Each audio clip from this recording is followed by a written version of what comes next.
Hi everyone, welcome to my YouTube channel. Please subscribe to this channel. Make sure you subscribe to this channel and please turn on the notification button that we have there so that you will always be notified every time I upload a new video. Thank you so much. This time around, I will be talking about why teachers are biased when grading their students. Many teachers are biased when it comes to grading their students.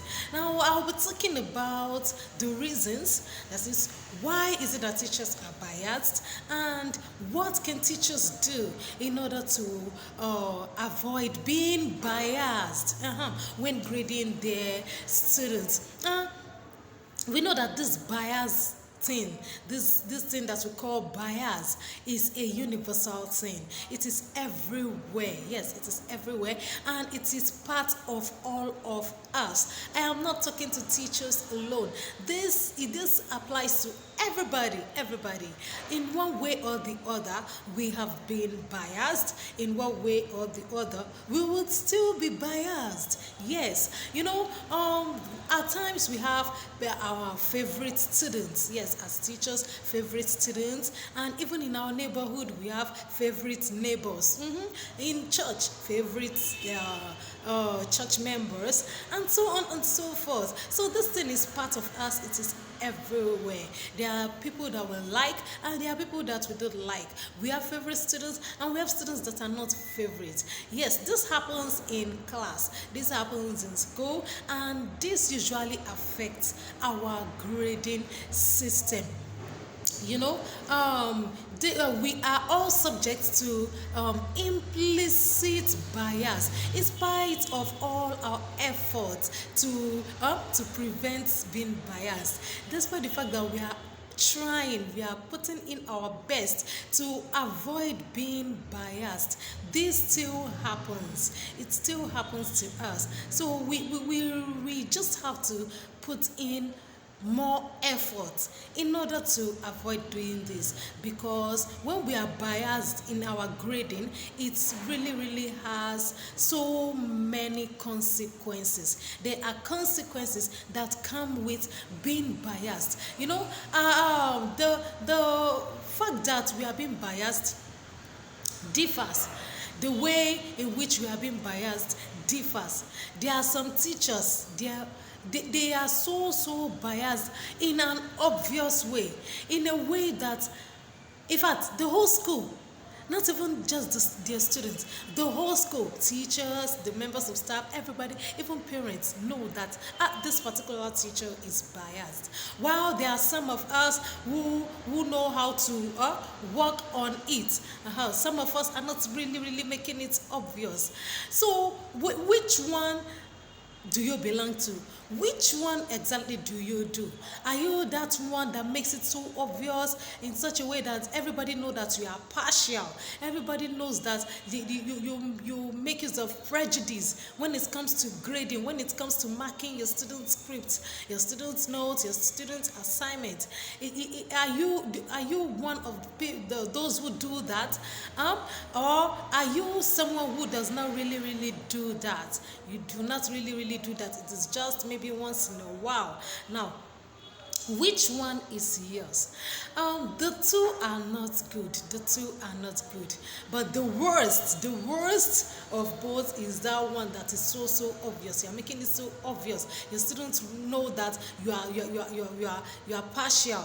They know that you like awarding marks to some sets of students in the class than you like giving marks to some sets of students in the class. You like adding to the marks of some students in the class, while others are just left that way. Whatever they get is their cup of tea. That is not good. Despite the fact that we are all subject to this bias, this thing that we call bias, we still have to find the means. We need to find a way of preventing it. And this is because, as I said earlier, being biased has consequences. It has consequences. Now, why exactly are teachers biased when it comes to grading their students? At times it could be because of ethnicity. Where does that student come from? Just because that student is a Yoruba student, then you decide to favor the student. Some of you, just because the student is from your hometown, the student is from your state, that is not good.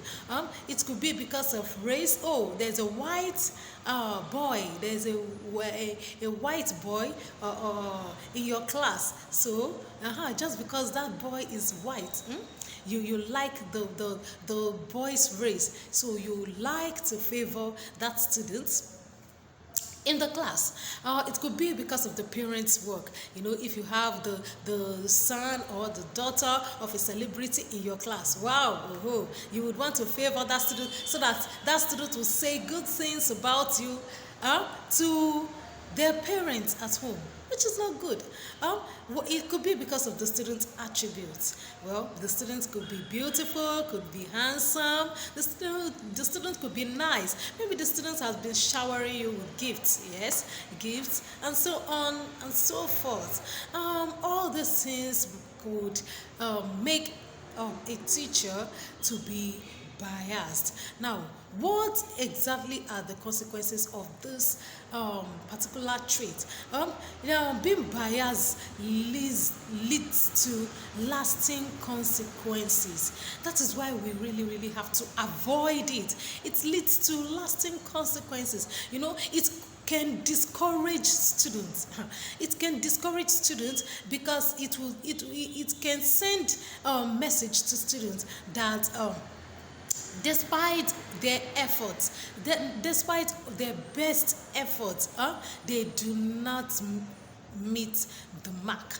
That is, despite the fact that they are doing their best. There are some students in the class, they are doing their best, they are trying, they are studying, they do the assignments, they do their classwork, but despite the fact that they put in so much effort in doing all this, when you award more marks, when you favor students who do not even do as much as these students do, when you give such students more marks than the one you have given these students, these students become so discouraged.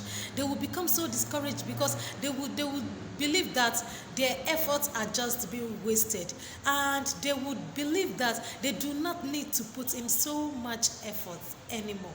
Yes, the students would be discouraged because when they realize that someone in their class that has not been putting so much effort in the work is getting more marks, than they are. So such students would be discouraged and they would not want to put in more effort.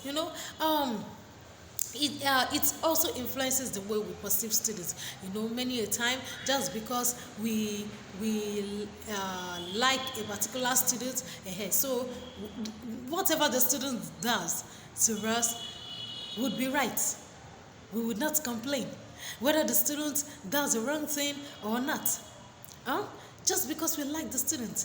It could be just because the student